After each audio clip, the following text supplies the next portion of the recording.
కొత్తగా పాస్బుక్లు పంపిణీ కార్యక్రమానికి ఈరోజు ప్రభుత్వం శ్రీకారం చుట్టింది. కూటమి ప్రభుత్వం ఇవాళ చూసుకున్నట్టయితే కొత్తగా వచ్చిన పాస్బుక్లు అధికార రాజముద్రతోటి రైతులకి చక్కగా పాస్బుక్ ఇవ్వడం జరుగుతోంది.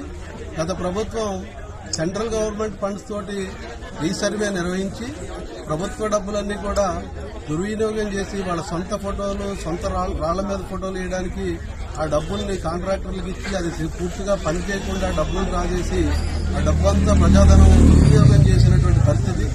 ఇవాళ ఆ పరిస్థితి నుంచి విముక్తి కలిగేలాగా ఏదైతే భూముల సమస్యలు ఉన్నాయో అన్ని కూడా రీసర్వే చేసి మళ్లీ ప్రజలందరికీ కూడా ఆ సమస్యలన్నీ పరిష్కరించే విధంగా ఇవాళ కూటమి ప్రభుత్వం నిర్ణయం తీసుకుని కొత్తగా పాస్బుక్లు రాజముద్రతో ఇవ్వడం అనేది ఏదైతే ఉందో అది ఈ కూటమి ప్రభుత్వం రైతులకు చేసేటువంటి మేలుగా మేమందరం భావిస్తున్నాం. ఈ కార్యక్రమాన్ని ఇంత చిత్తశుద్ధితో నిర్వహిస్తున్నటువంటి రాష్ట్ర ప్రభుత్వానికి, కూటమి ప్రభుత్వానికి కూడా మా ఏఎంసీ చైర్మన్ అందరి తరఫున కూడా రాష్ట్ర ప్రభుత్వానికి కృతజ్ఞతలు తెలియజేస్తున్నాం.